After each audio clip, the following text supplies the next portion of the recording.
Olá pessoal, tudo bem? Vamos começar mais uma semaninha de aula, vamos avançar mais um pouquinho aí na matéria Direito Penal. Vamos trabalhar hoje tópicos dentro daqueles requisitos que nós já analisamos anteriormente da teoria do crime. Então veja, recapitulando para que possamos então avançar, vocês fazerem as anotações que são necessárias para que possam acompanhar, tá? Nós mencionamos lá que para que possamos ter crime, para que exista crime, torna-se necessário a presença de 3 requisitos: fato típico, ilicitude e antijuridicidade, ok? E aí então, a partir daí nós começamos a fazer uma análise sobre o primeiro requisito do crime. Tá? Lembram-se disso? Falamos lá antes de começar por que o crime é composto de fato típico, ilicitude e culpabilidade, mencionamos as teorias, conceito analítico de crime, enfim. Volta sempre lá na matéria se vocês tiverem dúvida para fazer essa sequência, para que possamos entender aqui e organizando a matéria de vocês aí nos cadernos, ok? Então, passamos a analisar os elementos que compõem o fato típico, que é o primeiro requisito do crime, tá? E aí nós analisamos lá a conduta, explicamos o que era conduta, né? Composta aí por ação ou por omissão. A omissão pode ser própria ou imprópria, mas também conhecida como comissiva por omissão.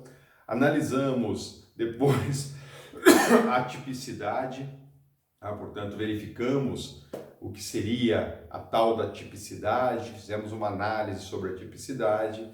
Resultado, mencionamos lá o resultado naturalístico, o resultado normativo e finalizamos os 4 elementos, dando uma noção geral para vocês sobre eles, de nexo causal. Tá? E aí o nexo causal é um pouquinho mais complexo, porque tem aquelas questões das causas absolutamente independentes, causas relativamente independentes. Elas podem ser pré-existentes, concomitantes ou supervenientes. Perfeito? Não esquecendo que a causa relativamente independente e superveniente, ela se subdivide em causas que por si só produziram um resultado e causas que não produziram por si só o resultado. Isso tem reflexo na exclusão da imputabilidade pelo parágrafo 1º do artigo 13 do Código Penal, ok? Pois bem, feita essa revisãozinha rápida, agora a gente vai passar a analisar uma série de itens, de tópicos, de matérias ainda relacionadas ao fato típico. Então, por exemplo, quando nós mencionamos lá que a conduta se faz, e a conduta é um dos elementos do fato típico, e o fato típico é o primeiro requisito do crime, quando nós mencionamos que a conduta ela pode ser realizada por ação ou por omissão, tá? Nós precisamos agora começar a complementar isso, tá? Então veja, a conduta pode se dar por ação ou omissão, e essa ação ou omissão pode ser dolosa, culposa ou préter-dolosa. Perfeito? Entenderam isso? Então hoje nós vamos estudar dolo, culpa e préter-dolo. Aonde que eu vou inserir o dolo, a culpa e o préter-dolo? No primeiro requisito do crime, no fato típico. Dentro do fato típico, onde que eu vou encontrar ou onde que será necessário eu analisar esse dolo, essa culpa e esse préter-dolo? É no momento que o indivíduo realiza a conduta. Falamos isso lá nas teorias, o porquê daquelas teorias. Então, a hora que ele realiza a conduta, eu preciso saber se a conduta dele se deu através de uma ação ou se foi através de uma omissão. E se foi através de ação ou omissão, certamente foi, não há como realizar a conduta senão por esses 2 meios. Agora eu preciso saber se a conduta dele foi dolosa, se a conduta dele foi culposa, se a conduta dele foi préter-dolosa, ou se não houve nem dolo nem culpa. Se não tem dolo, não tem culpa, eu não tenho conduta. Se eu não tenho conduta, o fato é atípico e, portanto, eu não tenho crime. Entenderam o raciocínio? Então, só para que vocês possam se localizarem aí no estudo de vocês, 3 tópicos a serem analisados nesta semana: dolo, culpa e préter-dolo. Professor, onde que eu vou inserir isso? Fato típico, primeiro requisito do crime, que é o que nós ainda estamos estudando. Dentro do fato típico, aonde que eu vou inserir se eu tenho 4 elementos? É na conduta. Perfeito? Vamos lá então? Então, vamos começar analisando o dolo. Se vocês apanharem o Código Penal aí de vocês, abrem o código de vocês e vão lá no artigo 18 do Código Penal. O artigo 18 diz assim, ó: diz-se o crime doloso, inciso 1, quando o agente quis o resultado ou assumiu o risco de produzi-lo. Primeira coisa, professor, pera lá, o senhor está falando que nós estamos estudando dolo, aí o senhor enviou a gente para o artigo 18, inciso 1 do Código Penal, e lá o Código Penal define crime doloso. Ora, pessoal, se o legislador te dá a definição do que é um crime doloso, você extrai o que é dolo daí, é óbvio, tá? No próprio artigo 18, inciso 2, ele define crime culposo. Da definição de crime culposo, você extrai o que é culpa, ok? Então, veja, a definição de dolo é encontrada na definição dada pelo legislador do que é um crime doloso. Se eu tenho um crime doloso, é óbvio que esse crime só pode ser praticado mediante uma conduta, ação ou omissão, e essa conduta, ação ou omissão só pode ser dolosa, tá? Não tem como eu praticar uma conduta culposa num crime doloso, isso é impossível. Perfeito? Então vamos lá. Seguindo aí, avançando mais um pouquinho. Então, se eu tenho lá no artigo 18, inciso 1, a definição de crime doloso, e daí eu extraio o que é dolo, eu preciso primeiro conceituar dolo. O que vem a ser o tal do dolo? Simples, vamos pegar lá a definição que ficou sempre na minha memória, porque foi com quem eu comecei a estudar direito penal, lá na minha graduação há muitas décadas atrás.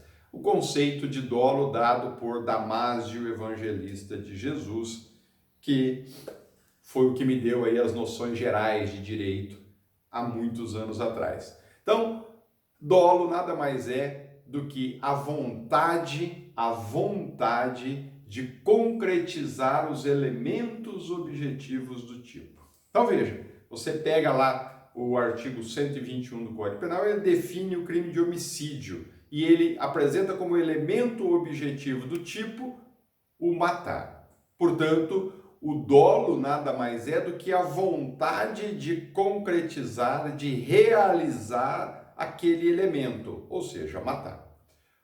Portanto, dolo é vontade, é o querer, é a intenção, tá? De matar, de subtrair, de ter, de constranger e assim sucessivamente. Perfeito? Conceito de dolo é a vontade de concretizar os elementos objetivos do tipo penal. Ótimo, perfeito. Já sabemos o conceito de dolo. Então, todas as vezes que alguém realiza uma conduta intencional, ele está realizando uma conduta por meio do dolo. Ótimo. Seguindo, nós temos ou extraímos aí do artigo 18, inciso 1, teorias. Tá? 2 teorias, mas a doutrina menciona 3. Vamos analisar as 3 e questionar quais o Código Penal adotou no artigo 18, inciso 1. Por que eu falo 2 teorias? Porque a hora que você lê o artigo 18, inciso 1, o legislador diz assim, ó: diz-se o crime doloso quando o agente quis o resultado. Portanto, eu tenho agora um tipo de dolo, eu tenho aí uma teoria aplicada ao querer o resultado. E aí ele coloca um ou, tá? E aí ele segue. Ou significa ou então ele não quer o resultado. Mais ou menos isso que o legislador diz. Então ele diz na primeira, ele realizou a conduta querendo o resultado. Aí ele vira e fala assim, também é dolo se ele realizou a conduta não querendo o resultado, porém, aí ele diz, ou assumindo o risco de produzi-lo. Então, é dolo quando você realiza a conduta porque você quer efetivamente obter o resultado, ou é dolo da mesma forma quando você não quer o resultado, mas realiza a conduta assumindo o risco de produzir esse resultado. Ok? Vocês vão entender por que daqui a pouquinho o dolo se divide, tá bom? Ótimo. Então, daí nós temos ou encontramos na doutrina 3 teorias. A teoria da vontade, a teoria da representação e a teoria do consentimento, ou vai aparecer às vezes aí na doutrina a teoria do assentimento. são sinônimas, não muda absolutamente nada. Então veja, pela teoria da vontade, dolo nada mais é do que o querer o resultado. Já dá para vocês entenderem qual foi a primeira que o artigo 18, inciso 1, adotou.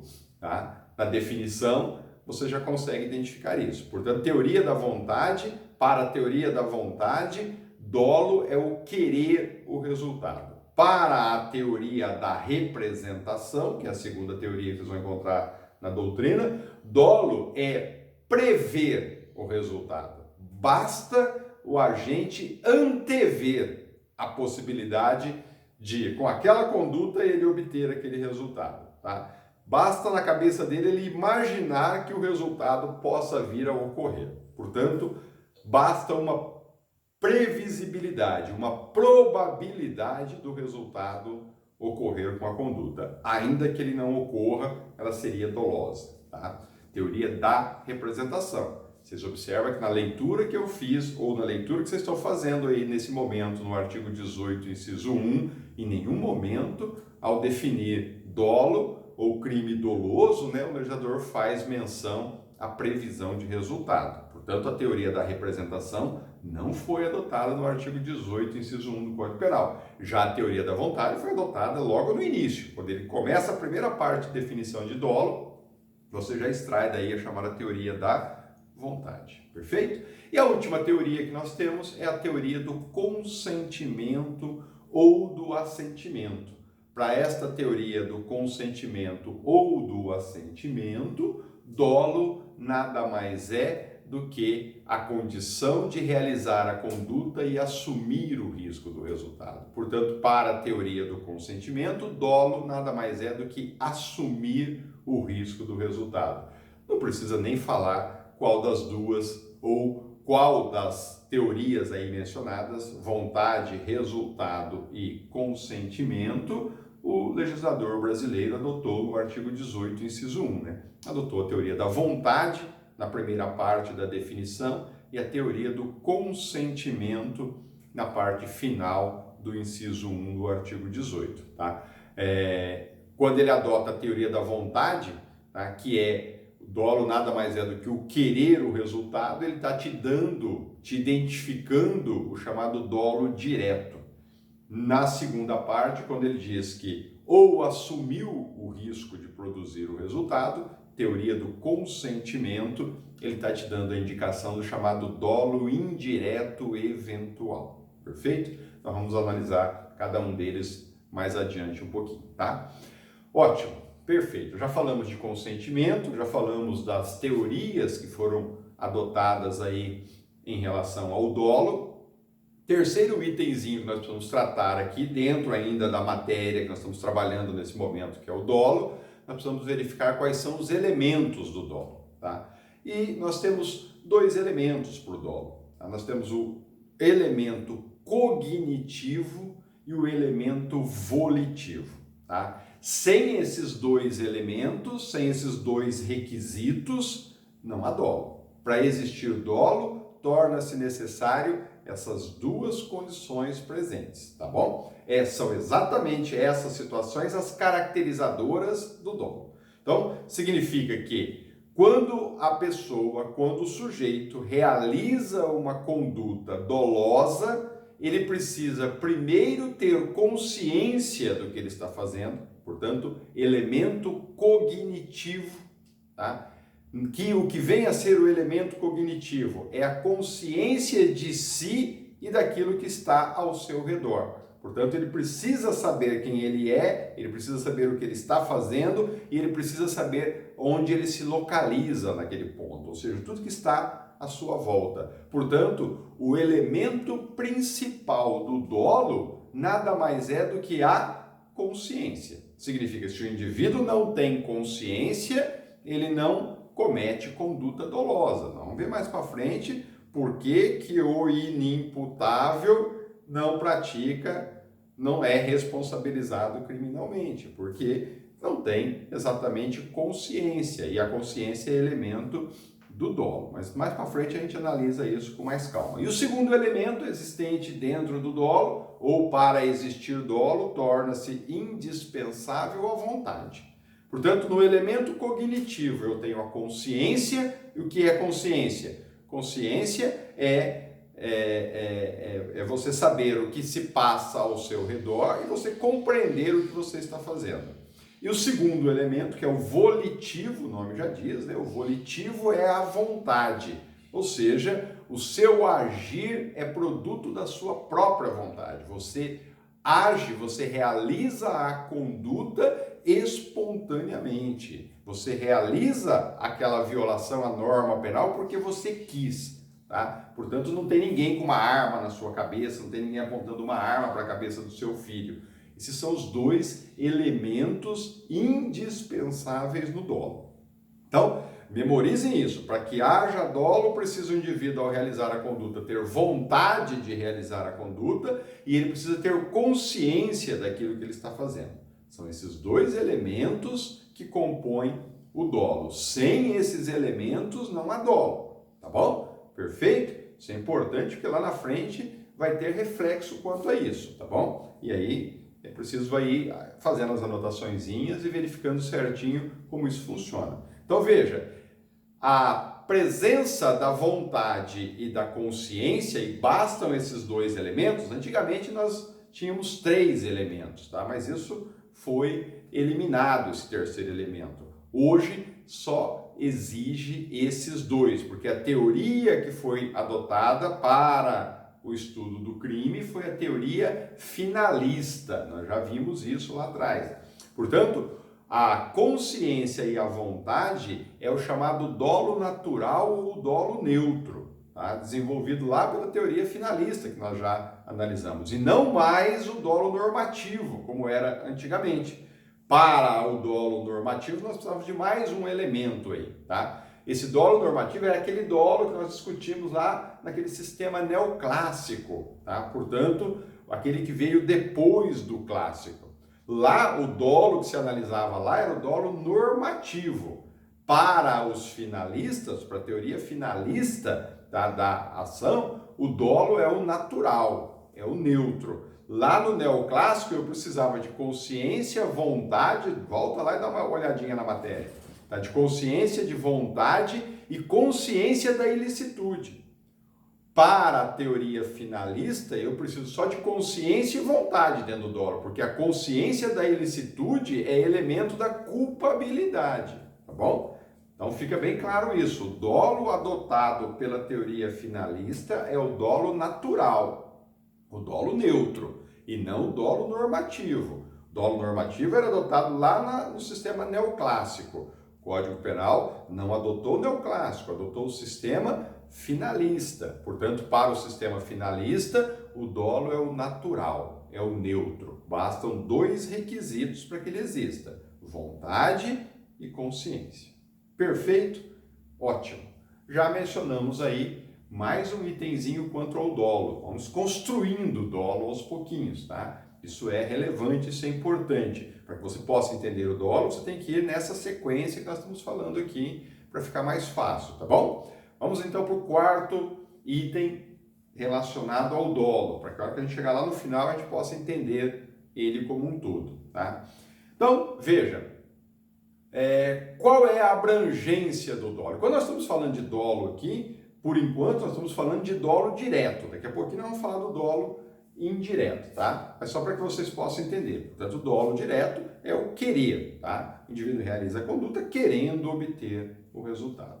Então, qual é a abrangência do chamado dolo aí? Qual é o alcance desse dolo? Nós temos o chamado dolo de 1º grau e o dolo de 2º grau. Tá? Pô, tem isso também. Tá? Então vamos lá. Então veja, abrangência do dolo. Vamos lá.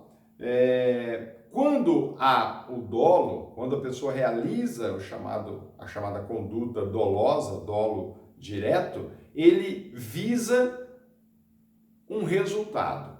Portanto, o resultado pretendido é uma das condições para o dolo. Tá? E a outra situação são os meios escolhidos. essas duas abrangências, elas se fazem sempre presentes, tá? Sempre haverá isso no dolo. Então, veja, quando o indivíduo realiza a conduta, então, imagine, né? Ele, ao realizar a conduta dolosa, ele o faz violando, né? Ou abrangendo lá um elemento objetivo do tipo. Então, vamos lá, para vocês poderem entender. Eu quero matar alguém, tá? Quando eu vou lá e mato, que eu dou golpes na cabeça dessa pessoa, qual é a abrangência do meu dolo? O que eu viso com essa conduta? O que eu busco com essa conduta? Eu busco eliminar a vida da pessoa. E a eliminação da vida da pessoa é o quê? É o resultado que eu pretendo. Portanto, a primeira abrangência do dolo, aonde o dolo chega, a hora que eu realizo a conduta dolosa, dolo direto, o que eu pretendo com isso? Eu pretendo obter o resultado. E qual é o resultado? É a morte. Ok? Entenderam isso? Então, isso é o chamado dolo de primeiro grau. Realizo a conduta visando obter o resultado. Portanto, a abrangência da minha conduta dolosa é obter o resultado. É subtrair, portanto, é ter o objeto, a coisa alheia móvel para mim ou para um terceiro, é eliminar a vida do meu desafeto e assim sucessivamente, tá? E a segunda abrangência do dolo aí é os meios escolhidos, ou são os meios escolhidos, né? O que significa isso? Para que eu mate alguém, eu preciso antes de realizar a conduta, ou no momento da conduta, escolher o meio. Então eu posso matar atirando, eu posso matar dando facadas, eu posso matar usando fogo, eu posso matar usando veneno, enfim, qualquer meio, ou dependendo do tipo penal, um meio específico, tá? Eu posso cometer um crime, mas para isso eu preciso usar de relações sexuais. Tá? Agora está vinculado a um meio determinado pelo legislador. Portanto, meu dolo tem que ser voltado, tem que estar abrangido na minha conduta essas situações aí mencionadas, tá? Então, dolo de primeiro grau, o que ele abrange? Ele abrange o resultado e para obter o resultado eu preciso escolher um meio necessário para chegar até ele. Perfeito? Então, esses são os chamados dolos, ou esse é o chamado dolo de primeiro grau. O que é necessário para que eu tenha um dolo de primeiro grau? Eu preciso, ao realizar a conduta, visar um resultado, né, um resultado pretendido, e para conseguir chegar a esse resultado, eu preciso escolher um meio, tá? Portanto, um instrumento qualquer, um objeto qualquer, para que eu possa realizar essa situação. No furto, eu posso arrombar a porta, eu posso escalar o muro ou a parede, ou o teto, e assim sucessivamente, tá bom? No dolo de segundo grau, eu tenho aí as chamadas consequências secundárias inerentes ao meio escolhido, tá? E aí a coisa agora já é um pouquinho mais complicada, né? Então veja, há determinados meios de execução, não são todos, tá? Mas alguns meios de execução que eles geram consequências secundárias inafastáveis. Tá? Então veja, são condições inerentes ao meio que eu acabei escolhendo.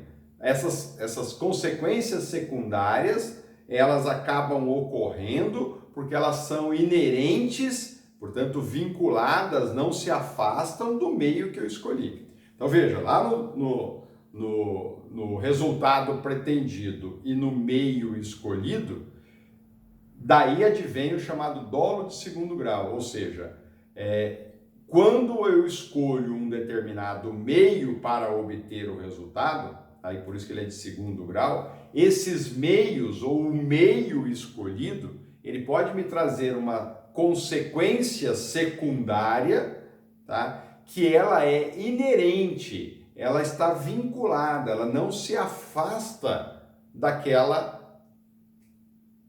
consequência ou daquele meio que eu optei por realizar. Tá? São situações raríssimas, mas que podem ocorrer. Então veja, exemplo, Claro que um exemplo assim absurdo, né? Na prática, por isso que são situações raríssimas, tá? Na prática, você não vai provavelmente se deparar com uma situação dessa, mas você encontra aí na doutrina esses exemplos. Portanto, não estou criando nada novo, só estou copiando aqui, tá? Então, imagine vocês que você pretenda matar uma pessoa.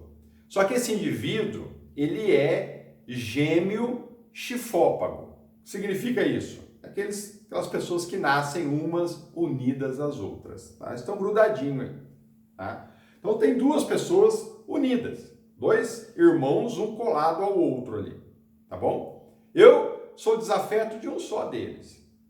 Exemplo hipotético, como que você vai conseguir ter dois irmãos que são colados, você ser amigo de um e inimigo do outro? É um negócio maluco, mas só para que vocês possam entender, tá? E aí, como eu sou o desafeto de um deles, eu resolvo matar um deles. Ó, conduta, vou fazer isso por ação, dolo direto, tá? Eu quero eliminar a vida, resultado pretendido. Eu tenho vontade, tenho consciência e agora eu quero o resultado. Qual o resultado? O resultado morte. Para isso eu tenho que escolher um meio, tá? Dolo de primeiro grau, abrangência do dolo. Tem que escolher um meio. Vou escolher, vou dar tiro no peito do indivíduo. Mas ele é chifópago, ele está colado com o outro. É óbvio que quando eu determino realizar a morte desse indivíduo, eu sei automaticamente que o outro também vai morrer. Tá? Não tem como. É impossível isso acontecer. Isso não acontecer. Tá? Não dá para matar um e o outro ficar vivo. Vão morrer os dois. Tá? Então veja, esse meio que eu escolhi, tá, vai gerar uma consequência secundária à morte da segunda pessoa que é inafastável, é inerente a esta situação raríssima, mas que eu escolhi realizar. Tá? Aí eu vou lá e atiro no peito de um deles. Os dois vão morrer. Não tem como ser diferente. Ah, professor, mas se um ficar vivo? Não vai ficar. Por exemplo, que eu estou mencionando, eles são gêmeos chifópagos. Nessa situação, é óbvio, ele vai responder por 2 homicídios. Não tem como ser diferente, tá?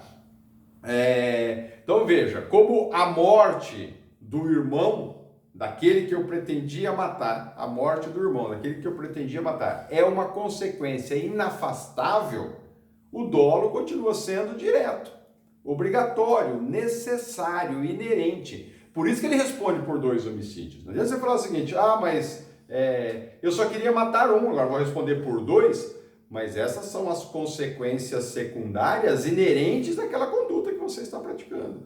Quando você matou, você sabia que eles eram gêmeos chifópagos, portanto você sabia que você iria matar os 2, mesmo pretendendo matar um só. Tá? Então o dolo é direto em relação aos 2. Não é homicídio de um e o outro você não vai responder por absolutamente nada, ou você vai responder por tentativa em relação ao outro, ou por culposo em relação ao outro. Não, o dolo é direto dos 2. Tá? Por isso, essa divisão em dolo de primeiro grau e dolo de segundo grau. Um outro exemplo, né? Vou colocar alguns aqui. Então veja, eu tenho como desafeto, para a gente sair desses exemplos malucos aí, eu tenho um desafeto na cidade, por exemplo, o prefeito da cidade. Meu desafeto, eu vou matar o prefeito da cidade. E aí eu vou lá e monto um artefato explosivo e coloco dentro do carro do prefeito. Porque eu sei que ele vai sair hoje pela manhã e ele tem uma viagem marcada e ele vai para São Paulo. Todo mundo sabe que o prefeito não é ele que vai dirigindo o carro dele. Ele vai com o motorista lá, tem um funcionário da prefeitura só para dirigir o carro dele. Isso é com o prefeito, é com o deputado, é com o senador, é com o presidente da república e etc. O presidente da república, vocês viram, a hora que ele sai lá da casa dele, do palácio residencial, sai 5, 6 carros junto com ele. Tá? Dentro do carro que ele está, tem 3, 4 pessoas lá dentro. Se eu quero matar o presidente da república, eu coloco um artefato explosivo dentro do carro dele, eu já sei qual é a consequência inerente a esse meu ato. Eu não vou matar só o presidente da república. A hora que eu detonar lá, eu sei que eu vou matar o presidente da república, eu vou matar o segurança que está do lado dele, eu vou matar o motorista, vou matar todas as pessoas que estão dentro do carro dele. Tá? Esse é o chamado efeito aí secundário, né, ou do chamado dolo de segundo grau, portanto eu vou responder por todas as mortes, não tem como ser diferente, tá? Mencionando esse exemplo aqui, porque nós temos um caso aí discutindo hoje na imprensa, né? O caso Marielle, né? Aquela vereadora, se não me engano, lá do Rio de Janeiro, vereadora ou deputada estadual, não sei, do Rio de Janeiro, tá? Veja, é uma situação clássica. Aquelas pessoas seguiram o carro dela, sabiam, porque viram eles entrando no carro, que estava a vereadora, estava o motorista e estava a assessora dela lá dentro do carro. E eles efetuaram disparo, várias rajadas de tiro dentro daquele carro. Portanto, mataram os dois, mas poderiam ter matado os três. Certamente vai responder pela morte de 2 consumado e 1 tentado. Mas eles só pretendiam matar a Marielle, era só a vereadora o alvo deles. Pô, mas isso é uma consequência inerente àquela condição. É uma consequência secundária, mas ela é inerente, ela não se afasta da tua pretensão. Portanto, vão responder por homicídio doloso, dolo direto, em relação aos 2 que morreram, ainda que só queriam matar a Marielle, e tentativa de homicídio em relação à assessora, que não morreu. Porém, essa é a condição, tá? Não adianta, não há como dizer, não, mas ele só pretendia matar o irmão, o outro estava colado a ele, ele não queria matar, então não pode responder. Consequência secundária da conduta do agente, responde pelos 2, dolo direto, ok? Tranquilo? Esse era o ponto. Segundo, ou outro item aí dentro ainda do dolo. Dolo é um pouquinho extenso. Espécies de dolo. Vamos analisar as espécies de dolo aqui de forma rápida, tá? Porque são poucas as relevantes, as importantes, mas nós precisamos falar rapidamente de cada uma delas. Bom, até agora nós vemos falando de dolo chamado dolo direto, tá? Então o dolo ele é subdividido, né? Ou tem espécies. Primeiro, eu tenho o dolo direto e o dolo indireto, tá? Então, o que é o chamado dolo direto? O dolo indireto, ele ocorre quando o agente quer produzir o resultado, tá? Lá no artigo 18, inciso 1, na sua primeira parte, tá? Então, eu adentro numa residência porque eu quero subtrair bens. Vou lá, arrombo a porta e eu apanho os objetos e vou embora. O meu furto foi um furto doloso. Que tipo de dolo é esse? Direto. Eu boto uma arma na cintura e saio à procura do meu desafeto. A hora que eu encontro o meu desafeto, eu descarrego a arma na cabeça dele e mato. Eu vou responder por homicídio doloso. Que dolo é esse? Direto. Dolo direto. O que significa isso? O agente, ao realizar a conduta, tinha a intenção de produzir o resultado e o produziu. Dolo direto. Perfeito? Tranquilo? Dolo direto é fácil. A maior parte do dolo que vamos trabalhar aqui é o chamado dolo direto. É o mais comum, tá bom? E o dolo indireto? O dolo indireto, ele se subdivide. Então, vocês precisam tomar um pouquinho de cuidado. Dolo direto é só dolo direto, é o querer, tá? Esse é o dolo direto. O indireto, ele se ramifica, ele divide, tá? Eu tenho o chamado dolo direto, dolo indireto eventual, e eu tenho o dolo indireto alternativo, tá? Então, cuidado, pessoal. Uma dica que eu dou para vocês não esquecerem as espécies de dolo. Muito comum a gente falar dolo direto. E aí, a hora que a gente vai falar o dolo indireto, a gente não fala o indireto. A gente fala dolo direto e dolo eventual. Você vai memorizando isso. Dolo direto, dolo eventual. Dolo direto, dolo eventual. E você esquece que o eventual é subespécie, porque ele é indireto. Então, sempre digam assim, ó, dolo direto, ou então dolo indireto eventual. Dolo direto, dolo indireto eventual. Para vocês saberem que no indireto eu tenho o eventual e o alternativo. Tá bom? Então, vamos lá. O que vem a ser o chamado dolo indireto eventual? E qual é a diferença do dolo indireto eventual para o dolo indireto alternativo? Vamos lá. No dolo indireto eventual, o agente, o sujeito, tá? ele não quer produzir o resultado. No dolo direto, ele quer produzir o resultado. no dolo indireto eventual, segunda parte do inciso 1 do artigo 18, no dolo indireto eventual, o agente, o sujeito, não quer produzir o resultado, mas com a conduta por ele praticada, com a conduta por ele escolhida, ele assume o risco de produzir aquele resultado. É mais ou menos assim, a morte dele eu não quero, mas com a minha conduta, se ocorrer a morte dele, que se dane. Fazer o quê? Ok? Então veja, a princípio eu não quero a morte da pessoa, mas se morrer, tô nem aí. Tá? Eu respondo. Esse é o chamado dolo indireto eventual. Tá? É o dolo possível, é o dolo provável. Tá? Vou realizar a conduta, não quero que o resultado ocorra. Aí vem na tua cabeça, mas é possível que ele venha a acontecer. Aí você fala, mas fazer o quê? Se acontecer, aconteceu. Tá? Dolo indireto eventual. Mais para frente nós vamos voltar nesse assunto, nós vamos discutir isso um pouquinho melhor, tá?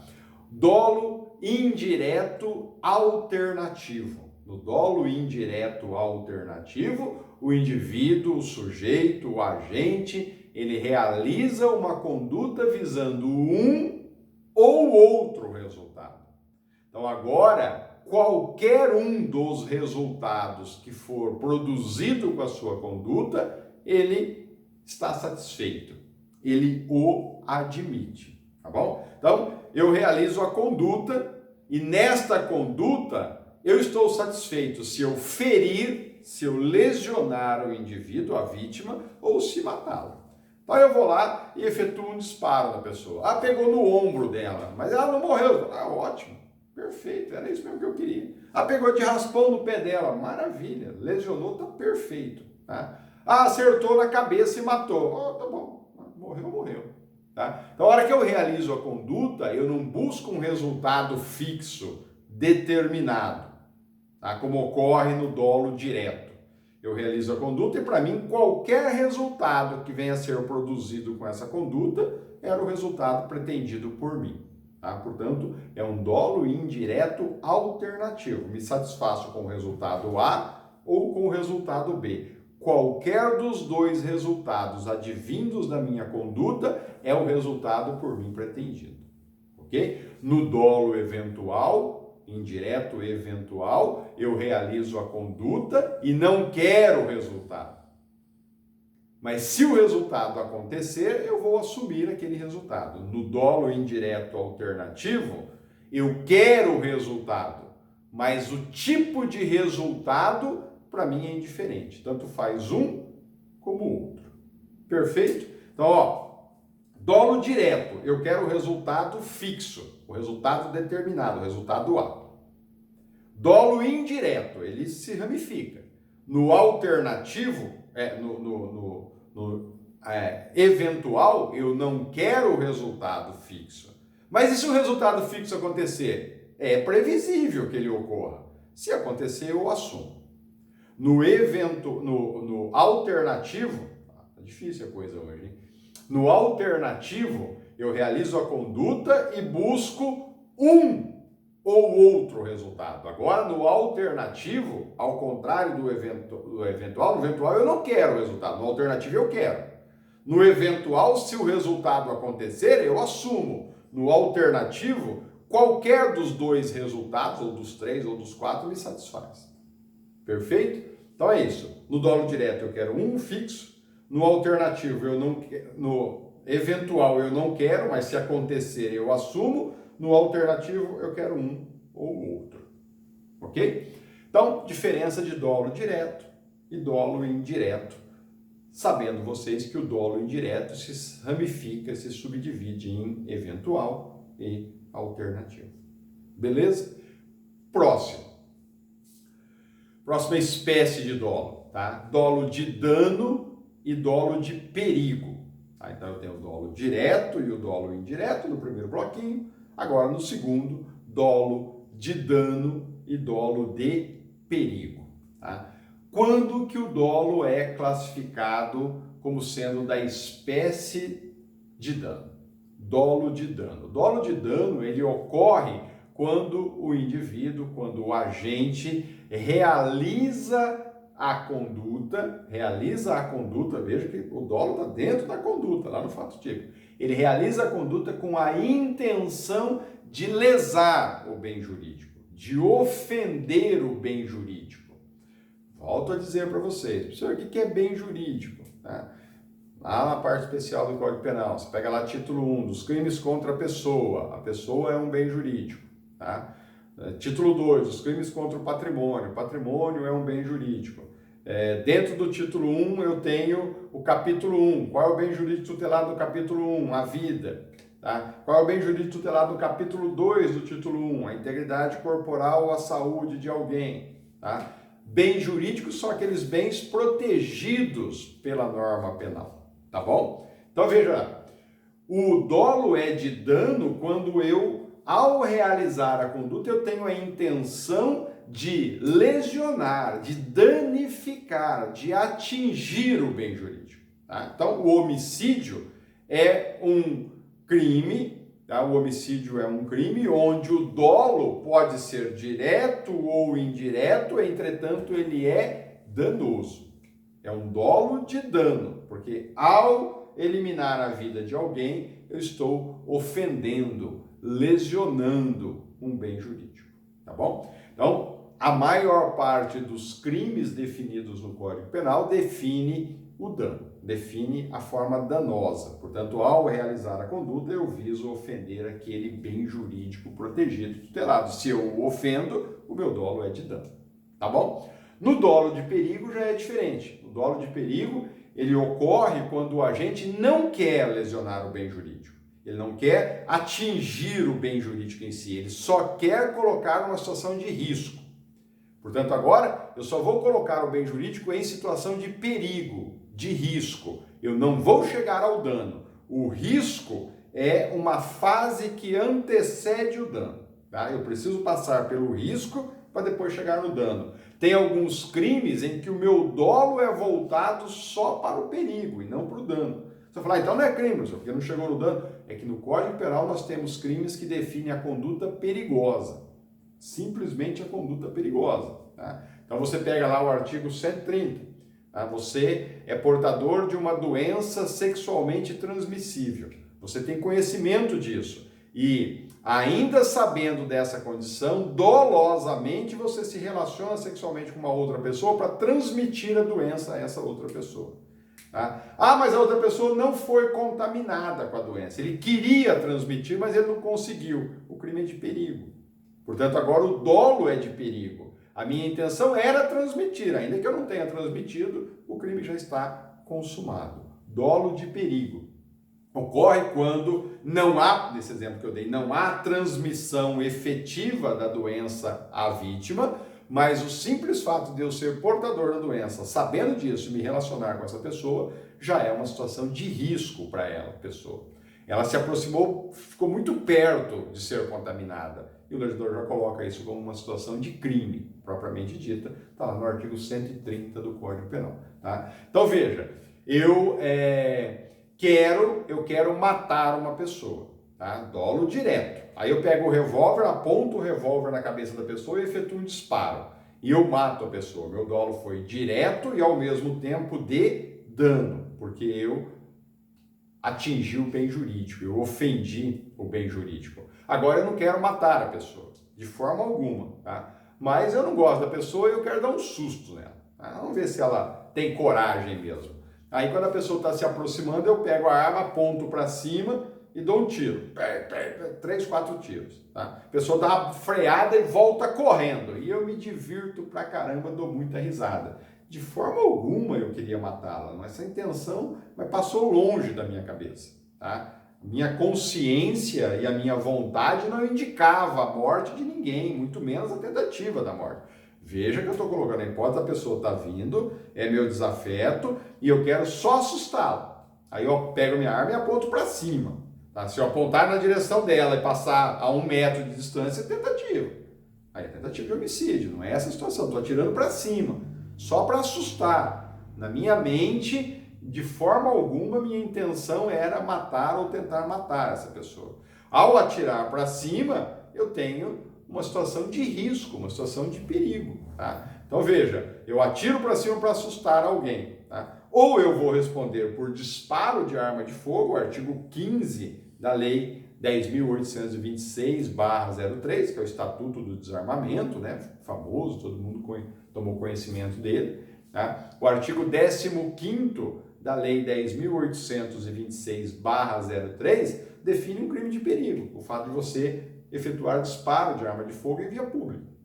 É um exemplo que eu estou mencionando. Ou, se não for essa situação, você pode incorrer lá no artigo 132 do Código Penal, né? Que é colocar em situação de perigo a vida ou a saúde de alguém. Tá? Esse é o crime de perigo, ou esse é o dolo de perigo, ok? Pessoal, dolo genérico, outra espécie. Então, nós falamos do dolo direto, do dolo indireto, do dolo de dano e do dolo de perigo. Agora, o dolo genérico e o dolo específico, tá? Então, veja, em relação ao dolo genérico e o dolo específico, nós vamos dar uma pausadinha aqui, tá? Para o vídeo nosso não ficar muito extenso e a gente volta tratando dessas duas situações que, na verdade, elas estão ultrapassadas na doutrina, mas nós vamos comentar isso com vocês, tá? Voltamos em breve.